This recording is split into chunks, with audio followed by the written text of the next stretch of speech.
Itu sudah biasa, itu sudah lumrah. Namanya orang emosi, kata-kata itu pasti. Kecuali dia saya suruh jualan di kampung, baru segitu aja udah ngeluh. Kalau ada yang bilang Nikita Mirzani mau bunuh anaknya, kayaknya logikanya nggak nyampe gitu buat saya sendiri. Tapi kalau ada seorang, misalkan seorang tua yang emosi hanya dalam ketikan, itu sudah biasa, itu sudah lumrah. Namanya orang emosi, kata-kata itu pasti.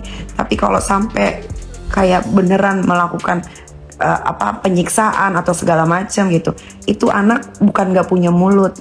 Kalau memang dari dulu dia disiksa, dia setiap kalau saya lagi pergi atau saya lagi syuting, dia bisa keluar dari rumah, dia bisa ke kantor polisi, atau dia bisa ngomong sama siapapun. Dia kan saya bekali handphone, dia bisa speak up. Kenapa baru sekarang? Tidak pernah ada luka di badannya gitu. Coba be smart gitu. Kalau orang tua marah itu pasti ada sebabnya. Tidak ada kucuk-kucuk orang tua yang marah tanpa sebab. Betul. Taruh di luar. Iya, yang itu. Mau yang itu? Ini yang di bawah apa? Sama, tapi itu coba lihat Ami.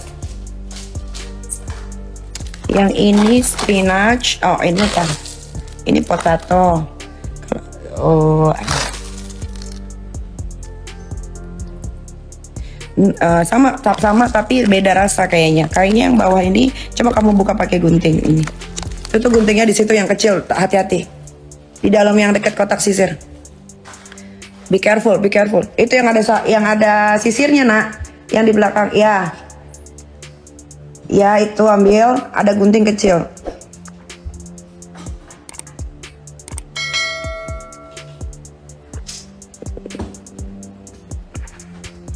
Kayaknya menurut saya, kayaknya setiap orang tua punya cara didikan anak yang beda-beda. Iya, betul. Cara didikan anak yang beda-beda, ya.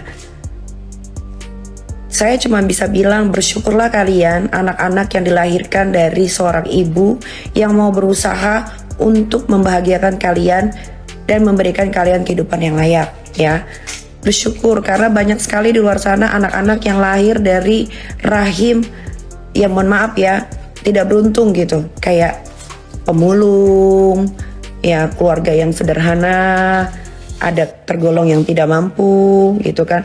Akhirnya anak-anaknya disuruh apa? Disuruh ngemis, disuruh minta-minta, akhirnya harus membantu perekonomian keluarga, jualan keliling kampung. Itu kan udah banyak tuh di TikTok, di Instagram, ya kan. Anak-anak kecil yang kelas 3 SD udah disuruh jualan gorengan, berjalan kaki sampai puluhan kilometer gitu. Apa? Ini yang di bawah pumpkin dan ricotta. Ricotta. Kamu mau pumpkin atau kamu mau yang di atas? Dua-duanya both, it's good. Which one do you prefer? Guntingnya taruh dulu, Nak. Itu tajam sekali. Guntingnya taruh dulu. Ya, kalau saya, jadinya gue jadi bahas deh. Tapi nggak apa-apa deh. Ini kalau kalian mau record lah ya. Kalau ada seorang anak bilang aku disuruh live sama mimi aku, saya balik tanya, kamu disuruh live-nya di mana? Hah? Ya udah. Hah? Aku yang pumpkin aku taruh di bawah. Iya, kalau lagi di freezer yang itu kamu taruh di dapur bau yang kitchen di tengah. Iya. Nanti Ami masak di situ. Kalau ada yang bilang, kalau ada seorang anak bilang, saya disuruh live. Saya tidak pernah. Saya mengajarkan anak saya yang sulung biar tahu bagaimana mencari uang, ya. Dan dia bukan disuruh jualan keliling kampung, tapi dia disuruh jualan di rumah. Dan itu tidak 24 jam, bahkan 1 jam aja tidak. Gitu, ya. Kecuali dia saya suruh jualan di kampung, sana keliling kampung, bawa produknya semua, tidak. Tapi saya mengajarkan sedari dini karena dia anak umur 16 tahun, cuman umurnya aja 16 tahun. Tapi pikirannya tuh udah kayak 23 tahun. Jadi saya harus memberikan pelajaran bagaimana cara ya mencari uang. Itu belum seberapa. Bagaimana dia mencari uang seperti saya. Baru segitu aja udah ngeluh. Padahal apa yang dikeluarkan lebih dari yang dia lakukan. Gitu. Ya.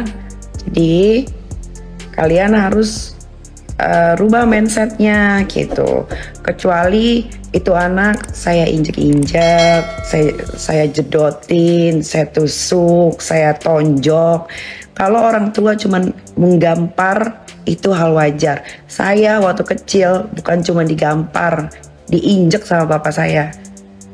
Saya, abang saya, adik saya, keempat anak-anaknya, kalau nilainya tidak bagus ya, bukannya dapat pujian, ya udah belajar lagi nak sana.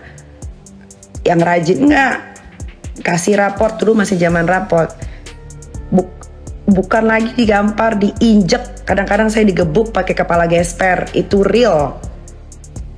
Tapi itu menjadikan saya menjadi sekarang jadi perempuan kuat. Abang saya juga jadi laki-laki yang kuat, yang hebat. Gitu. Jadi jangan ini kita gampar anaknya. Yang saya gampar anak kandung saya sendiri, bukan anak tetangga. Dan kalau saya gampar, apalagi sudah lebih usianya dari 12 tahun, berarti ada kesalahan yang dilakukan. Begitu. Ya, nanti kalian suatu saat akan merasakan menjadi single parent, seorang ibu yang mempunyai anak perempuan. Kenapa anak perempuan dan anak laki-laki lebih tegang anak perempuan? Karena perempuan itu ada menstruasinya, ada pecah perawannya, ada hamilnya. Tuh. Jadi kita double protection namanya. Double protection itu adalah 2 kali lebih ketat untuk menjaganya. Kalau anak laki-laki mau pergi sama teman-temannya, sok silakan pergi tanpa dijaga. Tapi kalau anak perempuan dan itu keluar dari rahim saya, tidak boleh anak perempuan saya pergi sendirian. Itu saya. Ya, mau kalian agree, mau kalian tidak agree, itu saya yang melahirkan, saya yang merawat, saya membesarkan, saya yang memberi makan. Saya tidak pernah minta-minta, saya tidak pernah minta bantuan, apalagi sama mantan suami atau teman-teman saya untuk memberikan saya uang menafkahi anak saya. Nah, selesai ya. Sudah puas kalian dengan jawaban saya? Mudah-mudahan pikiran kalian terbuka ya. Mudah-mudahan nanti ketika kalian diberikan momongan, kalian bisa menjadi seorang ibu, apalagi single parent di luar sana, ibu yang baik. Namanya ibu atau orang tua pasti menginginkan semuanya yang terbaik untuk anak-anaknya. Contoh, seorang pelacur melahirkan, anaknya tidak digugurkan, ya, dia lebih memilih untuk membesarkan, merawat, memberikan kasih sayang. Tapi apa iya seorang ibu pelacur mau jadi anaknya pelacur juga? Gak ada kan? Misal dari keluarga pembunuh gitu, hamil, melahirkan, masa iya anaknya mau dijadiin pembunuh juga? Kan tidak, ya kan? Itu aja, simple as that aja contohnya yang diambil gitu.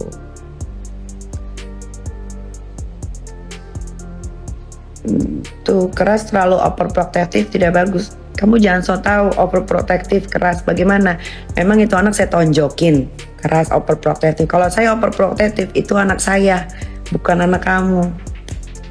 Kalau anak kamu terserah kamu mau apain, kamu mau bebasin kayak mau hilang perawan umur 14 tahun, itu anak kamu. Anak saya nggak boleh. Gitu. Kalau mau bebas nanti ada umurnya 21 tahun. Mau pergi kemana kek, mau pacaran kek, mau apain kek, serah. Tapi kalau masih di bawah 21 tahun jangan harap bisa bebas.